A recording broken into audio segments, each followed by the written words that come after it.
for anybody that doesn't know, Julia Parsons, a 104-year-old codebreaker, passed away on Good Friday. Mm. And I know a lot of people knew Julia, or either just from Zoom, or they've met her and they had a chance to interact with her. She was just an extraordinary lady. And I was also wondering whether or not we've heard any news in terms of memorial or funeral arrangements or anything like that, because I haven't seen anything since the notice of her passing. Thank you for bringing that up, Larry. I did mean to get to that tonight. I didn't want to like step on Todd's shoes because I felt like he would probably give a more memorial here on our Scuttlebutt programming for Julia. Obviously, we all knew her. She just, was always with us. I don't have any update information on memorial services, but I think it's a good opportunity, as you mentioned. Sue, thank you, Sue. You're probably the best person to ask. Um, Sue, do you have any update for us? I'll ask you to unmute. Yeah, so Julia, she will be buried at Arlington National Cemetery because her husband is there. But there is a backlog of 14 to 18 months, and that's related to the pandemic because there weren't burials during that time. So her daughters were not prepared for that length of time, so really hadn't thought of anything here. So we're working on something here because there's so many people who would like to, I think, pay tribute and honor to her. So yeah, if I know before anybody else, I'll fill you in. But she was, I said with my relationship with her, and I think we all felt that I wasn't done yet.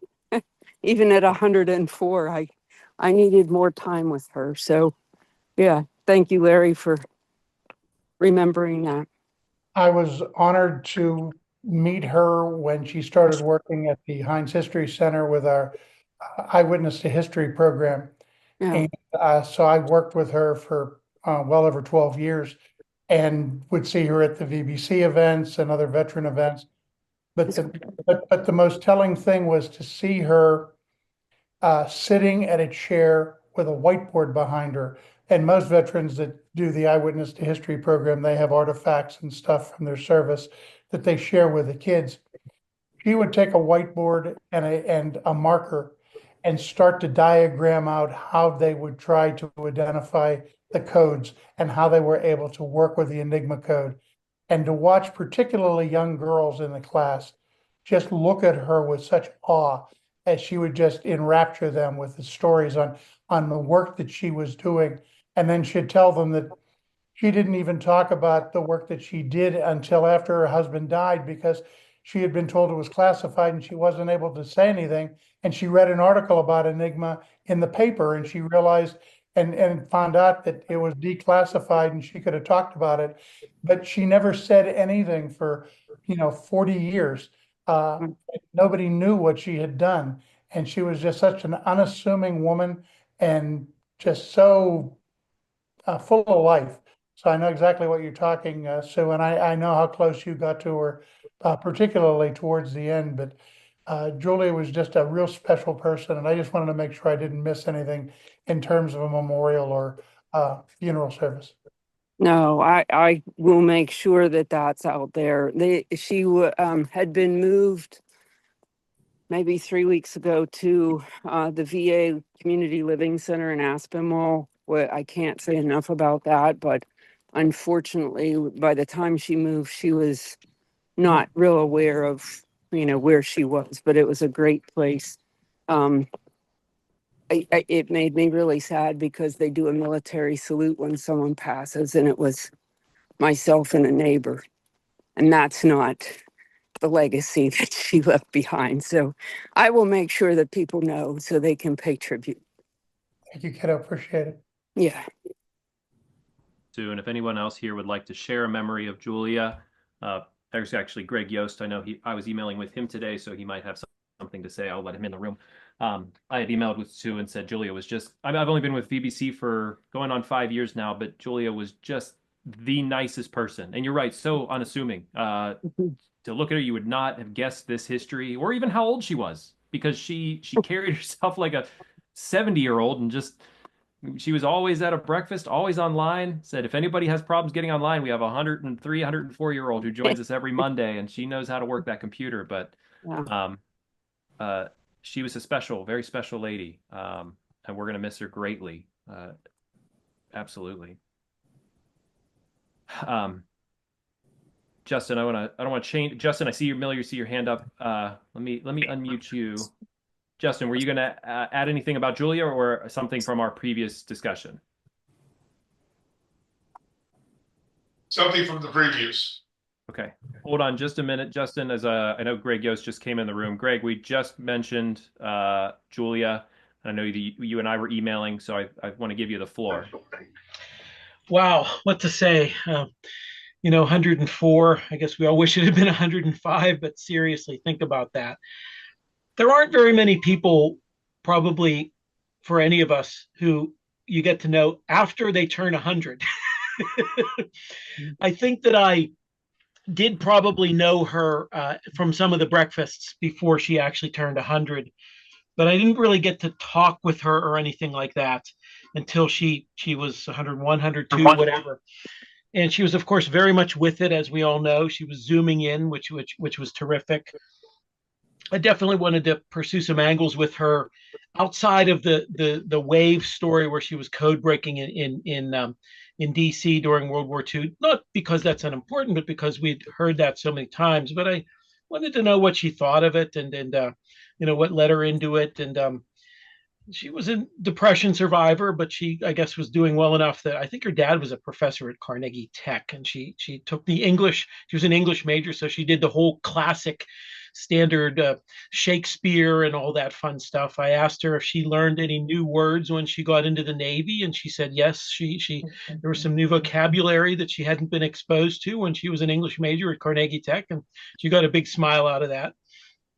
She said that FDR was not as popular as maybe we think. Maybe she was just in a different circle. I thought that was an interesting take, first person take.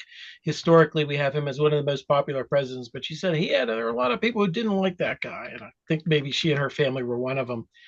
Later, I found out that she lived not far from where I grew up, probably within bicycling distance, not the same time, but I'm sure I probably bicycled past one of her houses one time when I was a kid. That sort of is one of the things that I think about when I think about the Veterans Breakfast Club. Is when you're biking along, driving along, walking along, you're going past all these houses of people who fought in World War II and did all these important things, and you didn't really realize it when you were just a kid trying to get into the neighborhood of the girl you had a big crush on, which is reason I was in her neighborhood. So I'm sure we knew a whole bunch of people from the neighborhood and where she taught and everything. I didn't really pursue that, but it was just great to get to know her. And outside of just the standard story, not that that's unimportant, I do want to say this much, that when some of the conversations I had with her over the last couple of years, she said one of the most important things that kept her going was the Veterans Breakfast Club, the Zooms. She said if she hadn't had those Zooms, she didn't know what she would have done with herself. So that was terrific. I did visit her at the VA at Aspinwall. And on her door, on everyone's door out there, all the residents, it has what they liked, what time they like to get up in the morning, and what they liked for food and pets and pet peeves and everything like that. And one of the things it had on there was things you like to do. And she said on her door, it said, spend time with veterans. So this group was something I think that was very important to her. And of course, when she passed away, she was in a hall full of veterans, of fellow veterans. So what a great tribute. I was glad to have known her. I believe she was going to be buried at Arlington, which I think is appropriate. So may she rest in peace. Thank you so much for giving me the time here. So Thank you, Greg. Lisa, you said you had a story. Yes, and Mary Klepper shared a picture that just made me smile because on Julia's lap, she was part of our Veterans Week in 2023. It was the last one while I was there, and it was 75 years of women serving in the military. So we had her and two other women veterans that did an evening speech. Julia was planning to come. We had a car arranged to pick her up, but she wasn't feeling very well that day, so we zoomed her in. And I'm going to tell you what, leading up to that whole event, as soon as everybody on the campus found out she was coming, every professor was like, they were wanting their students to go, to go, to go. It's the first time that that entire building was packed. I mean, there were standing room only in the back. And she spoke first. And I'll tell you what, she had everyone amazed at her memory, what she could recall, how she like said earlier, how she could describe, how they broke the codes and various things like that.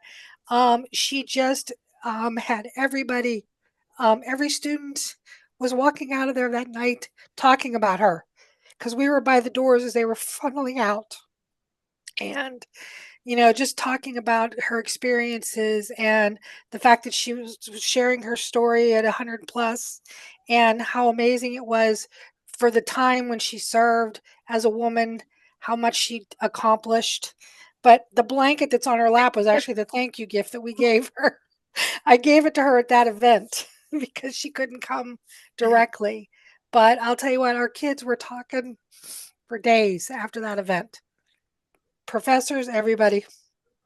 Lisa, She really, you just hit the nail on the head of the idea of a woman veteran and yourself being an Air Force woman veteran. What did it mean to you to meet somebody who broke that ceiling? she broke a ceiling that even when I was in, I couldn't break. Well, it's a different way to frame it. I mean, granted, I could do things that she wouldn't have been able to do when she came in, but when I came into the military, which was early 90s, and that was at the beginning of Desert Shield, Desert Storm, and things like that. I would not have gone into. I would not have gone in. I was in Air Force too. I would not have gone into combat. I wouldn't have been put forward. So a couple years later, the women started to be integrated a little more. But yeah, just the thought of what she did and how she, um, her mind and everything just amazed me. And the fact that not women do feel the call to serve, and we don't necessarily just want to be behind a desk. We don't necessarily want to just be answering phones. We want to have the opportunities. And there's so much more now. I mean, you've got women earning ranger tabs, you've got women airborne, you've got, filling billets that they've never been able to fill before. Every time I see a woman get into a fighter jet, I'm as jealous as it can be because I'm like, if I could go back and had the eyesight and the brains, that's where I would have wanted to be.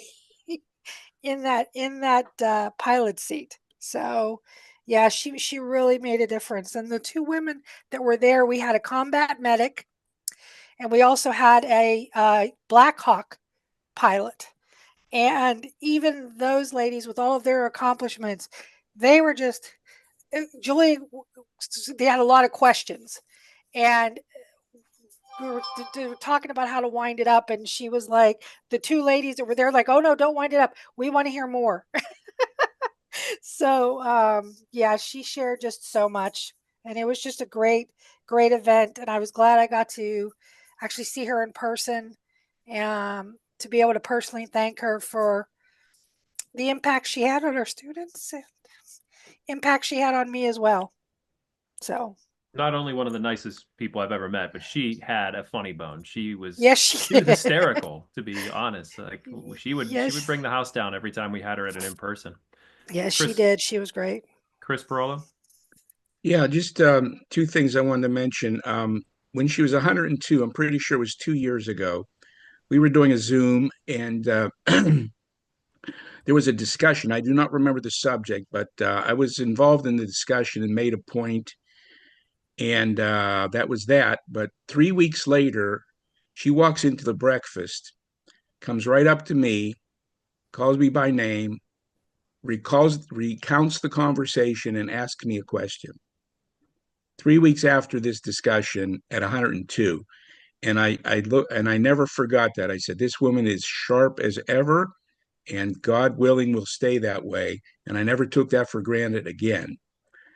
Second point, one of the of all the times I've met her, the thing I think about most when thinking about her or talking about her to anybody. She disclosed this at least one time, maybe more. In all of her service in World War II, what she was doing, the importance of her mission, she never faltered. But what haunted her was the fact that she was reading messages to these submariners, these German submariners, not just operational traffic, but personal traffic. And she was getting to know some of these sailors intimately, so to speak. And knowing what haunted her was knowing that she was also finding their locations and dooming them. And she said that stayed with her for many years. And that showed a person of great integrity, understanding the importance of their mission, but also having humanity and a heart for the enemy as human beings. So I just want to make that point because I'll never forget that. Thank you, Chris. Mary? Yeah, when you started talking, it reminded me of something Julia said, and because somebody asked her, they said, how did that make you feel knowing you were sending these young men to your death? And she said, I couldn't think about it then because I had to save our boys, our guys on those submarines. And she said, and then she said, yeah, I thought about it later, and it did haunt her. But at that time, and again, this goes back earlier to that question with the drone, right? Anybody can have PTSD. She's not dropping the bomb. She's not shooting somebody in the chest, but she's giving that information. She's doing what she has to do at that moment to protect us. And yeah, it was she's incredible. She was just incredible. And you know what, losing Ed and Julia back to back, it was a double punch to the gut, really. Agreed. Yeah. Ron? Yeah, can you hear me okay? We can hear you, Ron. Okay. The one story that will always stand out in my mind whenever Chris was talking about, her and listening to submariners was the one she said that impacted her the most was listening to this one submarine captain talking about how he had just become a father, and that gave away his location, which she had to turn over to our forces so they could actually locate and sink him. And she felt kind of bad because the guy just became a father. And that showed human feelings for the person, but she had a job to do, and she knew that by sinking that submarine was saving our ships in the Battle of the Atlantic. Thank you, Ron. And thank you, Ben. You reminded us here in the chat that we had a parade for her 100th birthday. And thank you also to Jim Roberts, Jim, for putting the link in the chat to our YouTube. We did a video of that parade. I was there. That was a fabulous day. Like the whole community was out to celebrate her 100th birthday, and luckily we got 4 more. Jim Roberts, I know I'm going to ask you to unmute. I know you were at a lot of the in-person breakfasts that we had with Julia, and wanted to see if there were any stories that stuck out in your head. Well, most of them have been covered. The relationship with Julia goes back away. She and her husband were my wife's patients for a number of years, and so Julia just lives down the road from us, and so we would stop by and talk to her on our walks and things. And so the stories that Larry and Ron told are stories that are the most. I really don't have any additional stories. They've all been covered very well. But she was one year, I think for one of her birthdays, the Veterans Breakfast Club put a request out for everyone to send cards. And my wife's sense of humor is kind of unique. She found a card which is a picture of a little duckling, and the card says, "What the duck?" And so she said, Julia might like this. And so she wrote happy birthday. So when Linda went down to talk, it was a pile of birthday cards, and the "What the Duck" card was sitting on top vertically so you could see it. So she had a very, very, very interesting humor. And, the neighborhood around here, our next door neighbor, Steve Wyckoff, they spent Fridays with him on the patio there, and their kids were she was like her grandmother to her kids, Elizabeth Donahue. And so the people around here while they've lived with her for so long, she was just a lady in the neighborhood that everyone took care of. You know, and so you know, everything here, everything that's been said here really can't quite picture the real Julia. She's better than what's been said. Larry Woods. Yeah, Julia also told me a story. It has to do with, you know, the PTSD and, you know, the knowledge that she got to know the German submariner who had a child, and it was part of the embedded message. But she also said that the thing that she was glad she didn't have to make the decision on was when they would discover where the wolf pack would be operating at, and that there were ships that they couldn't alert, U.S. ships, because if they did, they would let them know that we had broken Enigma. And there were times when ships that were merchant ships, as well as the escorts, which were the military escorts, plus the merchant ships had Navy Guard on them as well. She said that there were times that they got sunk and they weren't able to stop it, because if they stopped it, then the Germans would know that they had broken the code. And they had to allow certain ships to end up potentially being sunk. And she said that really weighed on her heavily as well. And so it tied into the earlier conversation of PTSD of drone pilots that are actually watching what's going on high definition cameras, even though you're sitting in, you know, halfway around the world. That knowledge of your actions having such profound effect on other people is really something. And that was always something that Julia was very, very well aware of and would talk about. And it just really struck me that there were times when we had to allow our own ships to potentially be sunk in order to not let Germany know that they had broken the code. Sue, I asked you to unmute again simply because I question about if she's being buried at Arlington and that's going to take so long from the backlog, would the family want to do something else in the immediate to do as a send off, or do we just have to wait that long? So I don't think they processed that, which always amazes me. You know, she was 104. I don't know at what point they thought they should start to plan for the end. But I don't think that I don't think they thought that through. But in conversations that I've had with them, I think they realize that they need to do that. And, you know, I think there's, you know, it's ironic, I guess, to know her from that back end. And, you know, a comment that one of her daughters said, we were talking, because, you know, I ended up going to a lot of those things. And she said, and taking her to the thing, she said at one point, "You can be my adopted daughter." And I said, "Your daughter's 80.